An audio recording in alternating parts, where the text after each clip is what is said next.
Alright, happy Dirty Bike Tuesday. I don't even know what the date is. What is today?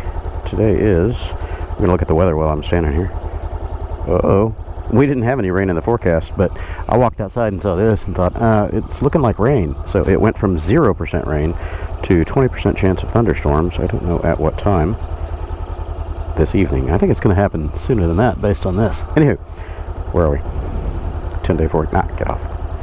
10-day forecast. I don't want your shortcut. Not now. All these pop-ups. And humidity. It's not too bad right now. 69%. But it's cool out here. You can tell there's a cool breeze with whatever this cold front is. Let's take a look at our allergy forecast, shall we? Get all this out of the way, and then I've got to take a... I was in Crestview, Florida. I'm in Katy, Texas now. Allergy forecast, 8.5, medium high. I'm not really sneezing too bad. Anywho, picture, get on the road. Today is the 15th, April 15th.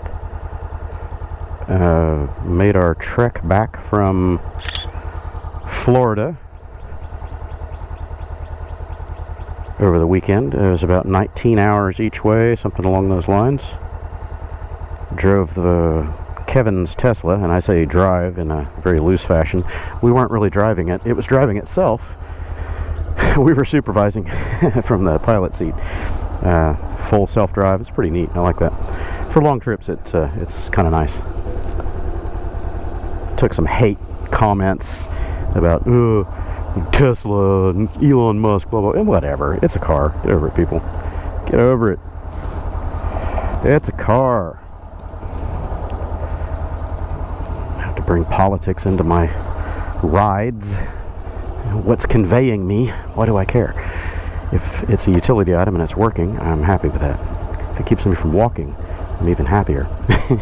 Anyway, the trip to Florida was great. I'm headed down to Sugar Land this morning to resume a project that started a couple weeks ago down there.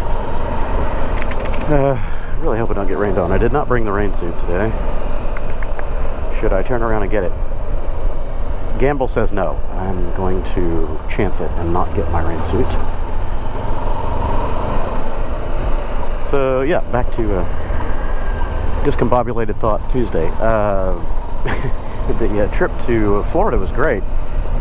Long, terrible roads through most of the trip, but we got there in one piece. We spent Friday late afternoon. I think we got there about 3:30 Florida time, Eastern, and goofed off for a few hours in the evening, got some food, went and did a little of this and that, and we were hoping to meet up with some of the people from the Cannonball and the film and all that before the first premiere on Saturday, but we were just too pushed. We didn't want to push ourselves any harder than we already had, staying up all night, driving in from Texas.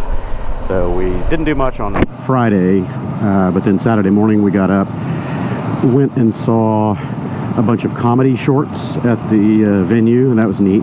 Several really good films. And then the premiere of The Big Scoot was done at the Black Box, which is a very small venue, very small theater. When I say small, like, pull down projector screen kind of small. Uh-oh. We got a blocked lane, kids. It was nice to see it on a somewhat big screen and to meet the people and have the Q&A and all that. But Sunday was the second premiere of the show, and that was at the Majestic, and that was a much larger theater. Good sound, good screen. Projector I thought was a little bit dim. The bulb wasn't as bright as it could have been or should have been. I was noticing it, and my son leaned over to me about 10 minutes into the show. He's like, is the screen kind of dim or is it me? I was like, yeah, I thought it was my eyes, but yeah, glad somebody else noticed. But otherwise, it was great. It was good to meet Corey and Steve again. Corey and Steve Voss, the producers of the film. Got to see Mike, LM15, David Bednarski and a few other cannonballers that were featured in the film, as well as others that showed up just in support of the premiere. It was neat. We had a dinner at an Italian restaurant on Saturday night, and that was nice. A little understaffed, I think. The restaurant was pretty good, though. Good experience. We had a good time. We all sat around and brainstormed on stuff coming up for the new Cannonball, which will commence middle of June this year, so just about 6 weeks away from now. 6 or 8. 6 weeks for me, roughly, because Alex will be coming in. I'll talk more about Alex's situation, but he'll be coming in hopefully on June 9th if there are no problems, and then we'll be leaving on June 10th, so that's it's barely, 7 weeks. So, coming up fast. So Alex messaged me this morning, sent me a couple of pictures saying that he got his visa just, I guess, today, yesterday, whatever, very, very recently. His visa is all sorted out for his traveler pass, basically, to the U.S., which is good. And he also got the EPA exemption for Donnie, his scooter. Uh-oh. Problems? I'm in a hurry. I would not mind stopping to help. Oh, okay, he's all right. He got a 12-month EPA exemption for Donnie, so he's good to go. Now, I don't know how insurance is going to work. I haven't asked him about that, but basically, he and his bike are good, so now he's got to fix the final logistics on shipping the bike here. Now, he won't be shipping it. He's going to be flying it here, not with wings on it or anything, but in a air transport. So he's got a Cannonball before the Cannonball. He's got a pre-Cannonball Cannonball. He's going to ride from Bucharest, Romania to London, England. And that's where he will embark on his international leg of the trip, going across, well, international, let's say over the water portion of the trip. He's already doing international before the trip here even begins.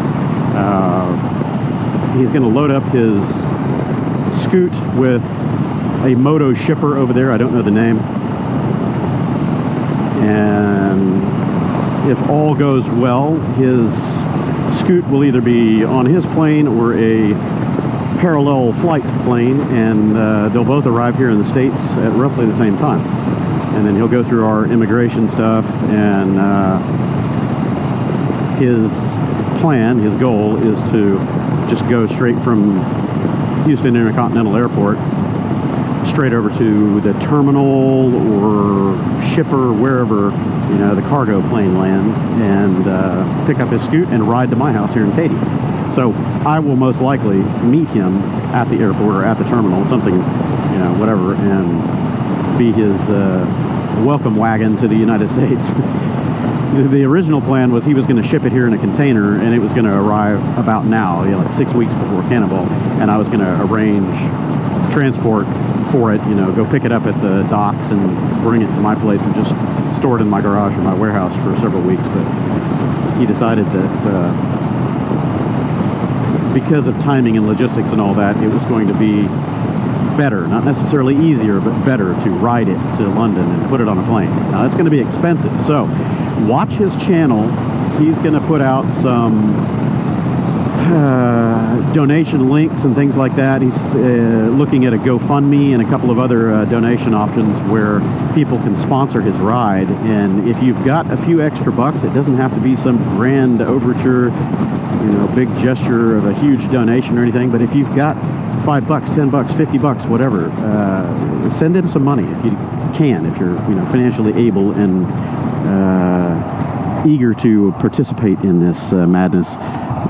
He could use the help with all the shipping costs and, you know, the trip logistics and all that. So I'll probably do a couple of live streams coming up while I'm working on my PCX, putting it back together, and I'll try to include all the links to his donation pages. So if you're inclined to send a few dollars his way, that would be great. If you're inclined to send a few dollars my way, that would be great. I'll probably have, you know, like a running ticker at the bottom of the screen for a lot of the in-ride portions of the trip. Kind of similar to the way I did it in 23 with donation links. So if anybody wants to do one-time donations or memberships or whatever, they can just follow the breadcrumb trail there and be part of the fun. And I will try to get some merch made up very soon here, hopefully before Cannonball. And I'll have some member and supporter only live streams and interaction stuff, and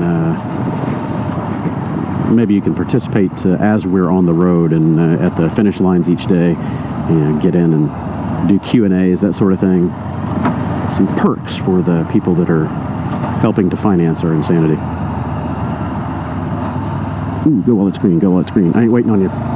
You're gonna screw around until it's not green. Yep. Come on, people. No hypermiling through the intersections. I was gonna take West Park, but I decided no. This'll be okay. This'll be a straight shot this time of day. West Park is okay for trying to get there super fast when this is congested, but it's roughly the same timing going all the way out that way and then back over and in. This is an easier, straighter shot when there's less traffic. Need to clean off that spoo from my windshield. Butt heads at the client office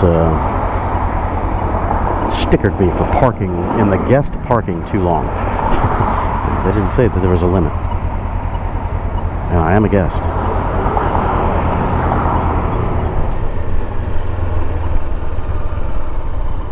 Alright, I've arrived. I'm going to find a convenient spot for this. It's going to be right here, where it's not going to get knocked over, hopefully. And yeah, going to work. Try to finish up this project as much as possible today.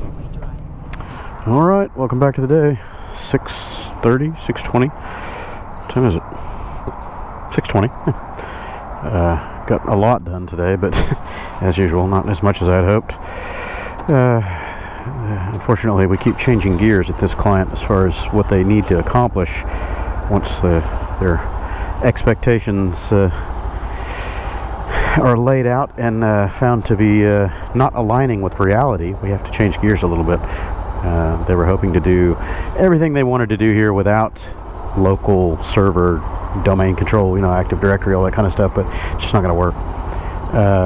They need a AD controller here to handle folder redirection. Stand did not come all the way up. Folder redirection, centralized user security, etc., etc. Just can't do it without AD. So, anywho's, switch gears and did all that. I'm trying to think of the best way out of here. Let me see if I can plug myself in. Back the way I can. So yeah, anywho,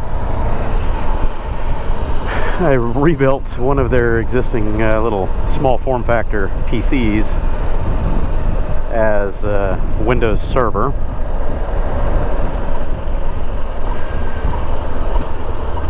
Built an AD domain and put 12.5 machines in that domain, and we'll do a little bit of restructuring as far as their folders, and it's going to work better that way. So I put a bunch of machines in the domain. Now I've got to restructure folder use and drive mappings and all kinds of things. They're using a Synology NAS, a very nice one, a new one, fancy, to do all their folder tasks, file sharing and whatnot, and we're going to be syncing that out to cloud services for backup as well as secure remote access. So, anywho, a little bit of rework to do, but I think tomorrow we can wrap it up. I really hope so.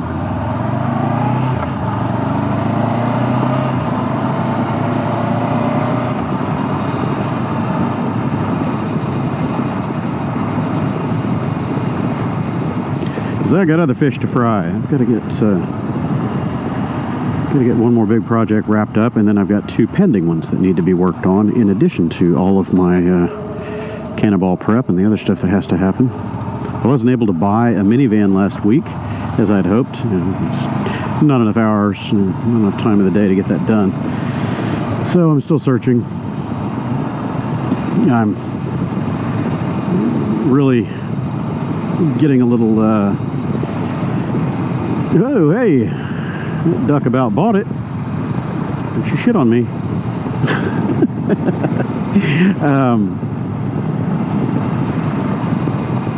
The used car landscape around here is just not the greatest. To find anything with decent miles on it, it's almost new price. To find anything with a decent price, it's clapped out and beat to shit. So I think, unfortunately, I might be buying a new car again, new minivan. I don't really want to do that, but I'm not seeing a lot of choice, because about the best item I can find, best minivan I can find that is kind of up our alley, is like a 21 to 23 model year with 80 to 100,000 miles on it, and they're still wanting like 28 to 30,000 bucks for that. What the? Are you kidding me? Goodness, used car prices are just insane. So what I might end up doing is just get a new one for 50 grand, 45 grand, whatever. I don't know. I'll figure it out. I don't want to pay that initial 2-year depreciation if I can avoid it. I'd rather let somebody else take that hickey. But is that a straight lane? Yeah, I'll find out. Yeah, I don't know. I just can't find a decent deal used. I can get really old, 2015, 2016 Honda Odysseys with 120,000 miles for $7,000 or $8,000, $10,000, but they're clapped out. Those are definitely going to need tires. They're going to need suspension, control arms, bushings, brakes, probably a transmission. You have no clue how badly those things have been abused over 10 plus years. So I would rather get one that's not quite that old.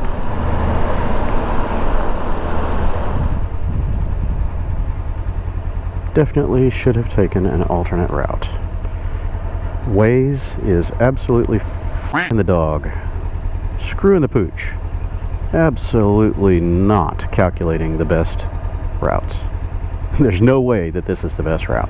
There are so many other ways to get where I need to go, and it chose the one with 1-lane construction and a mile of stop traffic. Yeah, I don't think the algorithm is working there, fella. I think I'm going to stop using Waze. I've noticed that Google Maps is doing a much better job these days.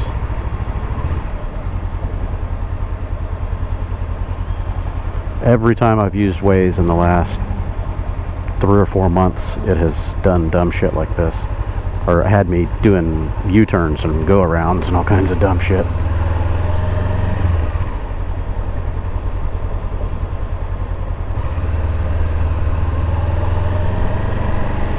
Of course, Houston is the land of construction, so yeah, there's that.